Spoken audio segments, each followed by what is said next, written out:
Hello, everyone. Thank you for tuning in and welcome to the third season of the Vimy Foundation's podcast, Beyond the Ridge, a series promoting Canada's contributions to the First World War and the experts who continue to uncover our past. My name is Caitlin Bailey, and I am the Executive Director of the Vimy Foundation.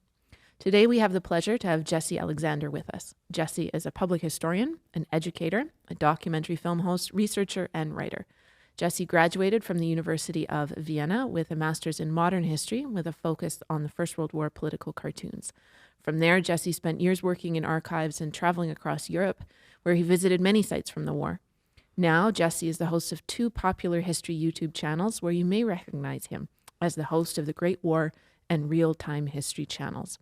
Through his documentaries and videos, Jesse has made war history accessible to a wider audience. So there you are, Jesse. You sound very fancy.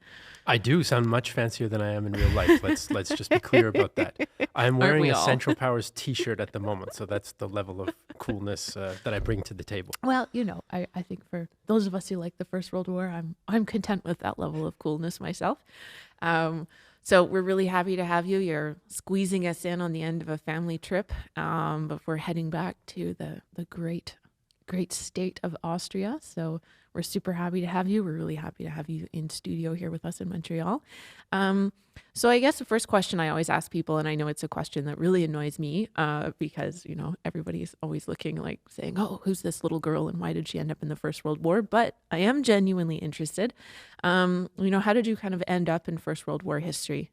Most people gravitate towards the Second World War. So what was it really that drew you to the First World War? Yeah, I think the Second World War is kind of, I don't know how I would put it. It's like the alpha and the omega of the history buff or the war history buff, let's say. I think there were a couple factors that drew me to the First World War. Some of them may be lost to the mists of time, but the ones that stick in my memory anyway are some family stories. My grandfather was a Second World War veteran. His father, though, was a First World War veteran and a Canadian conscript. So a bit of an uncommon story there. Who lost his arm in the 100 Days Offensive in the summer of 1918. So the old pictures of him at my grandparents' house with only one arm and in his uniform, I think that was one thing that really, an image that stuck with me. And then, and I'm going to betray my age here and tell you a nostalgic middle-aged guy's story. Yes. In the 80s, for all our younger listeners out there, before the internet could just distract you whenever you wanted to, I was a nerdy kid and I read as many articles as I could in the old 1960s encyclopedia that was at my parents'. And of course, I read the articles on the two world wars, and something about the First World War stuck with me. And as much as I hate to admit it, it was probably the fact that France didn't surrender. I know this is terrible stereotype that's all over the internet, the English-speaking internet at least. But it just, I don't know, it was that juxtaposition of old empires with emperors and kings, and at the same time, a very modern war with industrial scale and industrial weapons and new ideas like Bolshevism or whatever. And I think that kind of, well, in a way, weird mix is something that made it exciting and interesting. And then when I was a tour guide at Vimy Ridge with Veterans Affairs Canada a few years ago, that really sealed the deal. And then I was just, the Second World War is interesting and all, but I'm a First World War guy for a long time now. Yeah. It's fine, but the First World War is a lot more fun. In hindsight. Well, you know, I think like the thing that I'm the fall of the empires, all those crazy things, the crazy stories, and the changes too, I think were something that always struck me as well, at least as I got older. When I was a kid, I was in it for the photographs, and I too have a very touching encyclopedia story that, but I don't think I'll bore everyone with that again, but you can tell that we're really pre-internet kids with our encyclopedias. Truth hurts, man, but that's how it is. Pre-internet kids with very few friends. So, there's kind of your experience as you're studying, and then you go through, you're working at VAC, which I think is for a lot of people, that's kind of, for young people anyway, that's tends to be a formative experience. It's a beautiful site. It's once you kind of do that, it's hard to, I think, do something else. I know for me, it's one of the things that I didn't tour guide there, but I spend a lot of time there every year, and the prospect of doing something else and not having access to that, I think is a little bit of a thing that kind of keeps me around. So, you know, you start there, and then you start really coming into this, I guess we would call it public history sphere. So for you, just to tell our listeners, like, what does public history represent to you, and what is it about public history that really interests you and has gotten you into doing it for this long? Well, there, I think it's a mixture of practical, real life considerations, because this isn't a hobby exclusively for me, right? I try to earn my living, and I'm not the only one. We have a team of people at Real Time History, the production company based out of Berlin, and we all need to live from this. So public history offered that prospect to me, not only doing what I do now, but before, when I worked at different museums in Ottawa primarily, where I lived for 10 years. It was a way to kind of marry my passion for history with something practical where I could pay the bills and try to save a bit of money and that sort of thing. So that's one aspect. And I wasn't interested in the professorial route of trying to get a PhD and spending years and years and years writing academic articles. It's just not my thing. I want to communicate about it. I want there to be statues or a historic site, or I want there to be pictures and video in what I do. I just find it's, or objects. Yeah. I just find it more interesting that way. I think public history for me is a way of connecting the worlds of people who are just interested in history and the people who study history for a living. So those two sort of worlds, if all goes well, now we might get into some of the complications that happen along the way, but I think the theory is you can take the best of what the historians have done, or hopefully the best anyway, if we do a good job selecting from the literature, and you can put it into a format that is going to make it more accessible to regular people, and maybe, and this is where it can get complicated sometimes, and maybe spur, or I don't want to exaggerate here, but maybe inspire the public to think perhaps sometimes a little bit differently about a history that they might even already be familiar with. Not that we're trying to be some sort of revolutionaries, but there is a kind of gap, I think, often between popular history, especially as far as war goes, in any country, but Canada's a typical case, let's say, between that and what the historical research kind of where that goes. Yeah. And so I think not necessarily trying to impose anything, but trying to open up passageways where if some people are open to thinking a bit differently or learning something new, in addition to just more facts, that's another important aspect, is history is not just facts, it's about interpretation, which does not mean all interpretations of history are equal. Of course, there's quality research and there is less quality research. So that's a very long answer, but I think that, public history is trying to open a passageway that is accessible to people who are interested. And that's what I think we try to do at Real Time History. Yeah, and I suppose I think I'm always struck when I'm looking at academic, we'll call it academic history versus the public perception of history. And the academic version is always so much messier.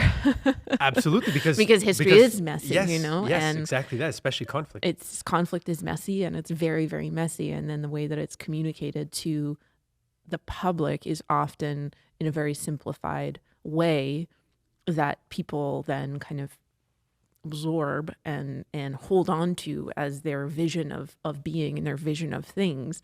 And all of us are kind of sitting here being like, wait, no, it's so messy. It's so messy. Yeah, and a lot of people who are interested in history, it's interesting, and I'm basing some of my impressions on YouTube comments. So, you know, you have to exercise a good degree of caution when it comes to internet comments. But there are a lot of thoughtful ones, and even some of the ones that are critical of us or angry or reactive or whatever, they reveal certain things, right? About trends of how people think, how people feel, what have they learned about history. And I feel reasonably confident in saying that the first phase of someone's life when they get interested in history often leaves a very, very, very strong impression. So if the first books someone ever reads about the First World War are, say, the classics from the 1960s, like, I don't know, Alistair Horn about Verdun or whatever else, that, or maybe Pierre Burton about Vimy, let's take a local example, right? That really sticks with people.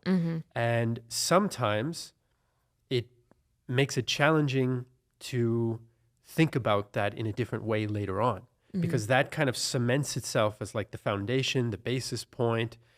And that's something that we see coming up a lot because we often, or we almost always, use quite recent literature for our YouTube videos, which the interpretation sometimes clashes partly or largely with older interpretations that people feel that they're very familiar with.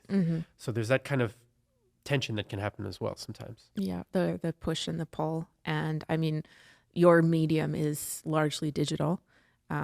So, you know, you are trying to present content in a digital medium with all of the things that come with engaging with the digital public. So can you talk a little bit about the challenges and opportunities that you see there?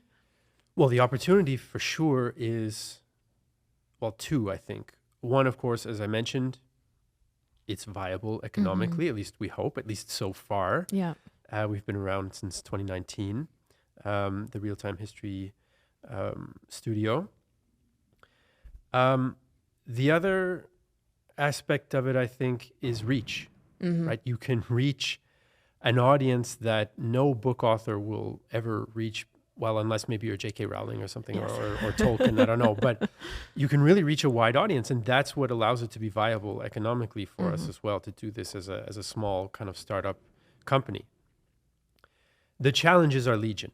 I mean, there's really, it looks maybe much, as things often do, the final product looks simpler than it really is.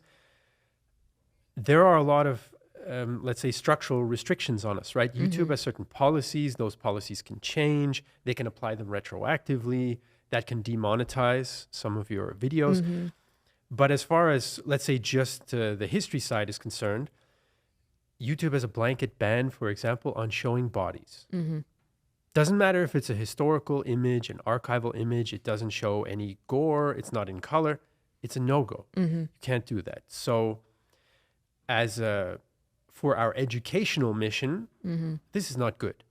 Because how can we really talk about the history of war without showing the main result of war, which is people who are dead, right? And bodies that are damaged. But we have no choice. We have to work around that. Sometimes we've shown it in sketches. Sometimes, usually, we just don't show it at all. I talk about it. Give casualty numbers, use quotes from primary sources, diaries or after-action reports, whatever, talking about deaths and wounds and this sort of thing. So we need to find other ways to get that across because of this restriction this limitation that we're working under. The other one is a problem with sources, visual sources, that bedevils all sorts of historians, not just us public historians working in a visual medium. A lot of things that are important that we'd like to talk about aren't very well documented visually. So what do you do with that, right? Do you just leave that out? But then you're slipping into the old tropes of wars about generals, for example. There are a lot more pictures of generals than there are about wagon drivers. But wagon drivers are just as important to the experience of war and have a valid experience that we want to help communicate as well as individual humans, not to mention the logistics side of warfare. So that's another challenge that we have. So we try to get around that one, for example, by, if we're talking about, say, logistics, we might have to mention something that we have a picture of in the course. I mean, we try not to make it too artificial, but if we have a picture of, say, a pre-war logistical column, we might be talking about wartime logistics and say, and they changed a lot from pre-war times. Boom, you show that pre-war logistical column of horse carts or whatever. And so it's not going too far around the bend, but at the same time, there are a lot of little adjustments that we need to make. And sometimes we do spend a few seconds extra, a line or two extra, if we have a really awesome clip of film footage, for example, that we want to show. So those are just a few. That's kind of the tip of the iceberg, but those are a few of the kind of everyday things that we come up against that we need to try to find practical solutions to. And if we were just writing texts, it wouldn't be as much of a problem. Of course, then you have challenges with sources, but they're of a different nature. Yeah. And then you're dealing with, who is in the archive, who is not in the archive, what's accessible, what language do you speak that allows you to access it. All problems we also have, but the visual ones are kind of in the foreground for us. Yeah, in the foreground. And I mean, the interesting thing about your work is, at least from our perspective at the Vimy Foundation, is, you've spoken to our students before, you've talked about the German experience at Vimy Ridge. A lot of Canadian sources, even modern sources, remain pretty Canadian focused. There's not a lot of discussion around, Central Powers beyond to kind of talk of them as sort of the enemy, the faceless enemy across the field. So, that was one of the original reasons why we got in touch with you, those many months ago. But I guess the adding that German element to Vimy Ridge, I think, is such an interesting aspect of what we're able to do, and we're very lucky that you are able to bridge that gap for us. So, in terms of the kind of German experience at Vimy, I guess, what is your goal when you're talking about that with people to sort of say, the Germans were here?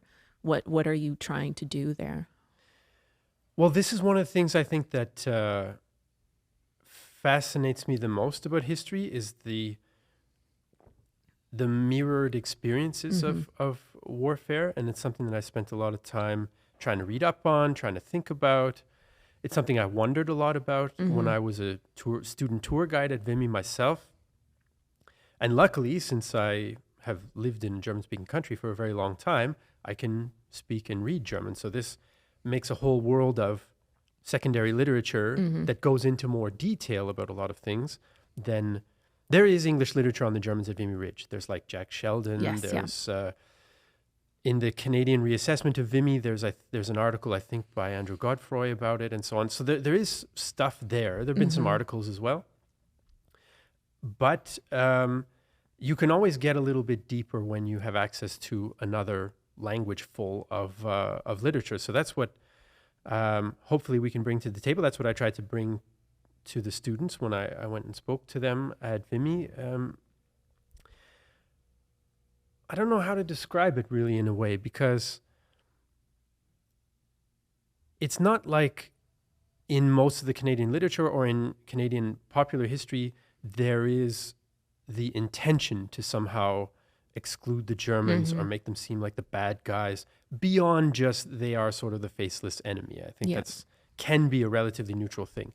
But I feel like there's a gap there. There's a gap there in our understanding of what war is and the consequences of war and how war is experienced. There's always two sides. It doesn't mean we have to make a moral equivalency between those two sides. World War II is the pin-up example of that, prime right? example of that, yeah, exactly. I'm interested in German soldiers' experiences in World War II, and I've read as much as I can about that. It doesn't mean it's both sidesism as far as I'm concerned, right? Clearly not.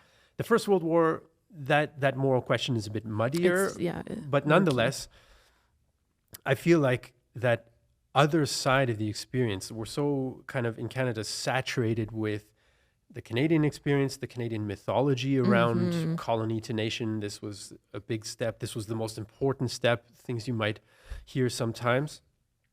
And there's a whole bunch of other people who, if you subscribe to that mythology, for example, who paid for that with their lives, right, in a way. Yeah. Now, we can argue that the British Empire's cause and the Allied cause was more just than that of the Central Powers. Okay. But that doesn't mean that I'm not interested in what those thousands of German soldiers were thinking, doing, experiencing on that ridge on those days, right? And one of the examples I used was a very brief account from a German lieutenant who'd been wounded in the initial Canadian bombardment. And so his men take him down into a dugout, and he's describing how afraid he is when he hears the Canadians' voices in the trench above, because he's worried that they're going to chuck a grenade down. He can't move, right? He's down there on the bunk in the dugout. He's worried that they're going to come in and bayonet him. And it's all happening above him. And I found that change of perspective really interesting, because I think the general way that we learn about a soldier's experience in the Canadian context, or the British context as well, is what's the big scary thing? Going over the top. Yeah. Going over to the attack. You're exposed, you're being shelled, there are machine gunners on the other side. Well, the Germans are most often on the defensive on the Western Front. And so this is a prototypical German experience of fear and uncertainty and danger. You're underground and the danger is above you, right? And that's how you're exposed. And I thought that was really interesting. And the idea, and of course we know that every Allied army, there were instances of soldiers of the enemy trying to surrender and they get shot in the heat of the moment, or because of bitterness and hatred. And so it happened on every front in every army. Tim Cook wrote about it as far as the Canadian Corps is concerned. And to hear that German, who survived, of course, that's why we have the account, talking about how he basically expected the Canadians to come and bayonet him and was super relieved when they didn't. He even tried to get to his revolver to shoot himself, but he couldn't reach it because he was lying there wounded. I don't know, that kind of reverse side of the coin really affects me emotionally. It really made me over the years think differently about the war, and I guess as a citizen of Canada, it made me think differently about the war. It shifted my thinking a bit more to the human side, I would say. Yeah. Well, and I think it's easier for us here too in Canada to forget some of that humanity, the things that come with war, because, you know, for us, obviously, it was sending an army over to a foreign country. We did not, in many cases, have to make the types of decisions that people who were in occupied territories or were occupying territories had to make in order to survive, or in order to, you know, follow the orders that they were given. And so we, in some ways, I think, lack the understanding of the moral grayness of war.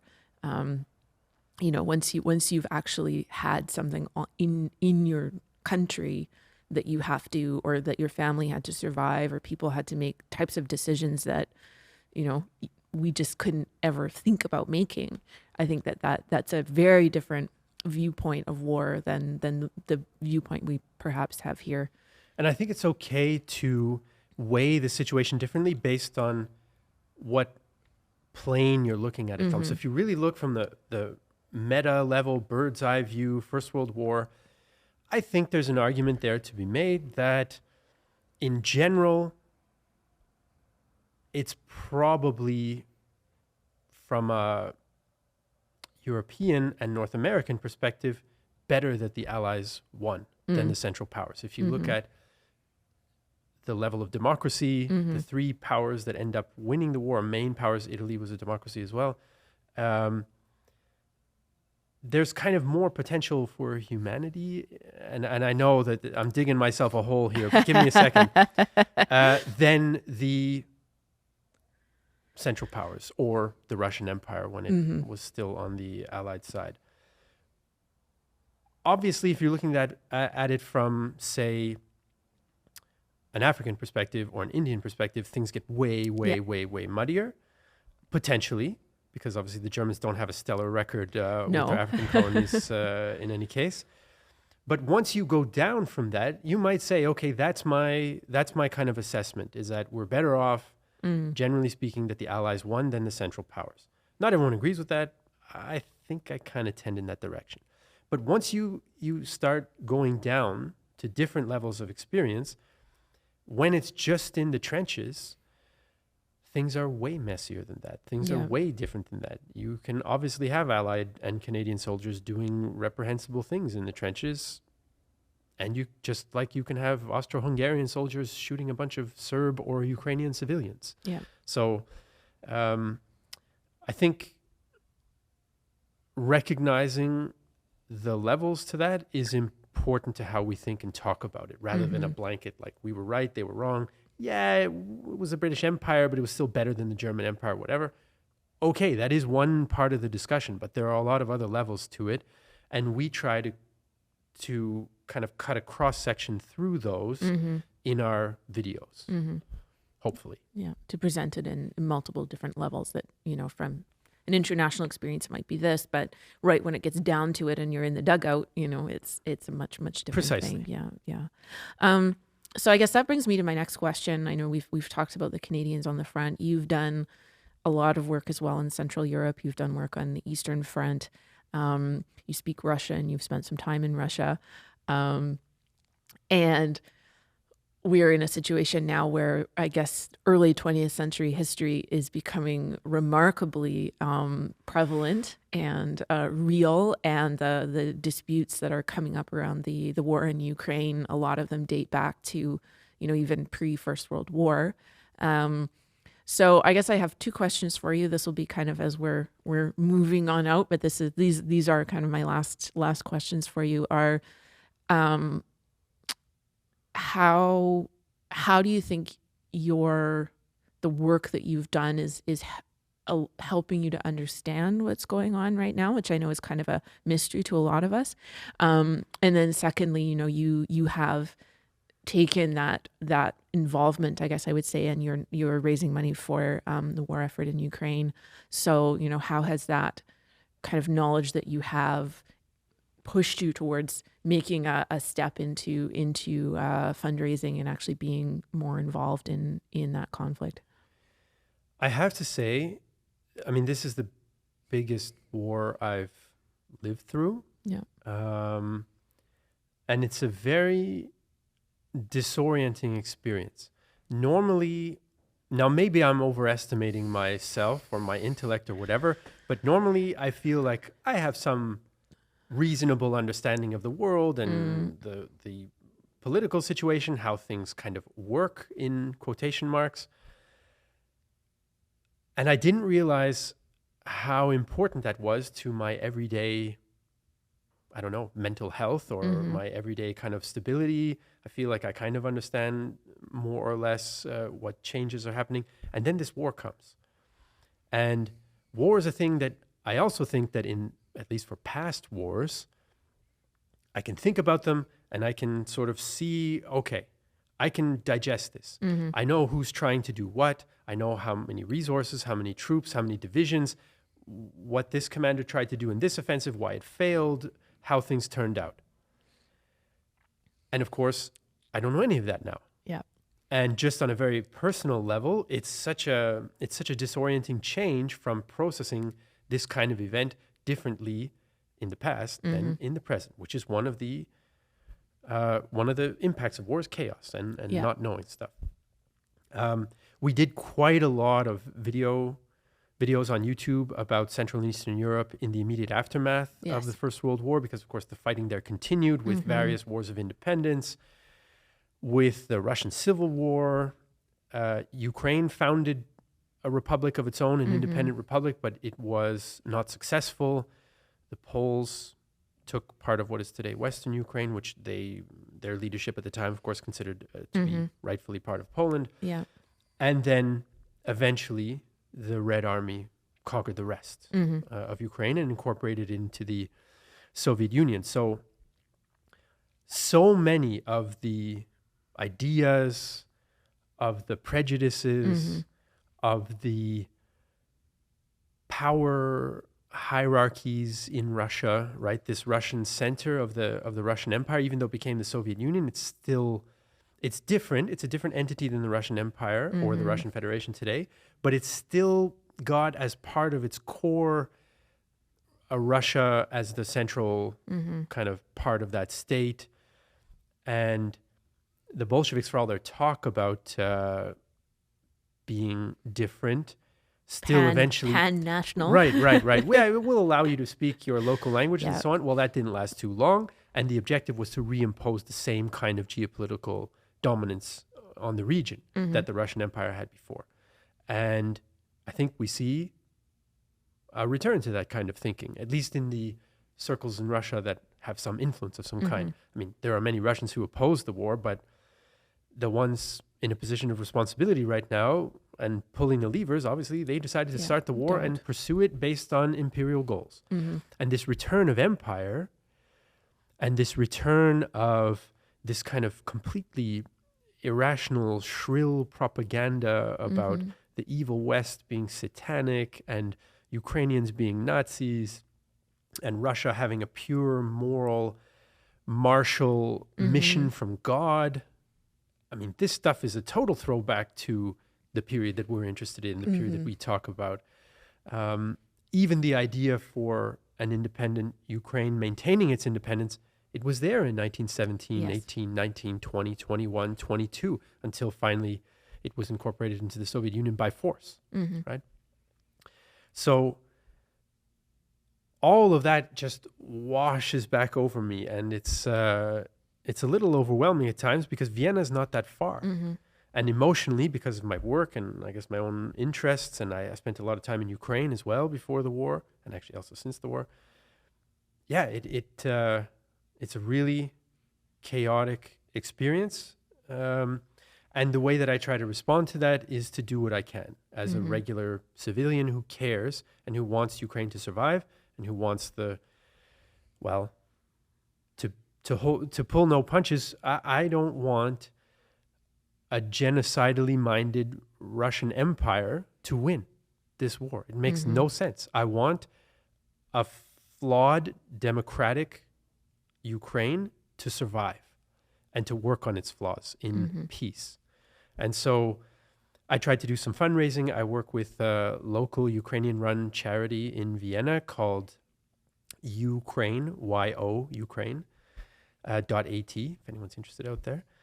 And they basically collect medical supplies, and they work with another partner charity that has a van, and we then send that stuff to Ukraine, mostly to Western Ukraine, where it's then sent onwards to the south and the east.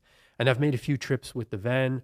We also fundraised for an ambulance, several ambulances, but I drove one of them myself and delivered it to the humanitarian services there, medical services. So that's my little project when war stares me in the face and isn't just my job and my personal interest anymore, where it's threatening the lives of people that I care about, where it's threatening the security of the place where I live in Europe, and where it pokes my moral fiber, right? It wounds my moral fiber, this war, and I felt compelled to do something about it, and I guess that's what I'm trying to do. Absolutely. Well, I think for all of us I know I felt much that way, myself as, again, somebody who spends a lot of time talking about conflict and talking to the public about conflict, and having lived in Russia and done a lot of Russian things too. It's very, very real in a way that I haven't felt in a very long time. I can tell you it's very real when you're sitting in a basement and there are Caliber cruise missiles exploding within earshot. So that's not an experience I ever thought I would have in my life, but you've had it. I had it, and me and all the regular Ukrainians who experience that much more than I ever have or will, we're just sitting there waiting for it to be done. And that was another kind of light bulb moment where I've got to do what I can to get this to stop. So Absolutely. Well, so we're going to start to wrap up, but I did just want to ask you, I guess, one more question, which is really, we've talked a lot about war. We've talked a little bit about, changing the way people think, or giving people the opportunity to change the way they think. Let's put it that way. And your own sense of moral fiber, we'll call it, a moral direction. So what is it that you think you want people to take away from your work? That's a hard question. It might require an entire other podcast if we're going to do it full justice, but I'll try to summarize it, I guess. I want people to take away that history is not one thing. If I had to boil it down, I think that would probably be the message. History is a vast canvas, and the way that we can try to understand it doesn't always lead us in one direction. That doesn't mean that every version of history, every interpretation should be treated equally or has equal sort of validity to it. That's not necessarily the case. But history is not some kind of rigid set of facts that leads, for example, to your nation being the best, right? Which is a common kind of reaction. It's something that is living. It's something that's based on reasonable interpretations and arguments based on evidence. And those can lead us in directions that sometimes are not the ones we expected or not the ones that we're familiar with. And I think that's, if I had to summarize it, those are kind of the principles that I hope that people experience when they consume some of our content, when they watch some of our stuff on YouTube.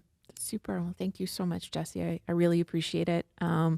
And thank you so much for joining us. It's really excellent to have you here with us talking about what you do. So I just want to thank everyone as well for listening to our Beyond the Ridge third season. We're asking you to stay tuned. We're going to be covering a bunch of different topics. We're talking about the process of identifying newly recovered remains of missing Canadian soldiers in a couple weeks. Previously untold or undertold stories of Canada's LGBTQ soldiers. We're going to be looking at colonialism. We touched that briefly today. And just to remind everybody that the Vimy Foundation works to preserve and promote Canada's ongoing legacy of leadership through its educational programs, where we hope to build a future that is informed by the past. So thank you so much, Jesse. It's a real pleasure to have you, and safe flight back. Thank you very much.